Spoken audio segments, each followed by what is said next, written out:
وہ مرد اس بیوی سے وارث ہوگا۔ اسی طرح اگر اس حالت میں وہ عورت مر جاتی ہے تو کیا مرد اس عورت کا وارث قرار پائے گا یا نہیں؟ تو امام علیہ الصلوۃ والسلام نے ارشاد فرمایا اگر اس مرض الموت میں کوئی شخص اپنی بیوی کو طلاق دے دیتا ہے تو اگر اس حالت میں وہ شخص خود مر جائے تو عورت اس کی وارث قرار پائے گی اور مرد کی میراث سے اس کو حصہ ضرور ملے گا۔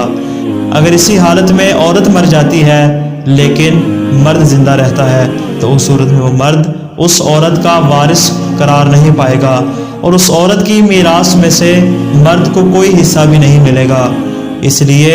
کہ مرد کو گویا کہ یہ سزا دی گئی ہے اور اس کے لیے بطور سزا اس کی یہ محرومی ہے کہ اس کو میراث میں سے حصہ نہ دیا جائے، اس لیے کہ اس نے اس عورت کو طلاق دی ہے۔ لہذا اس حالت میں اگر اس کی بیوی مر جاتی ہے تو وہ مرد اپنی بیوی سے وارث قرار نہیں پائے گا۔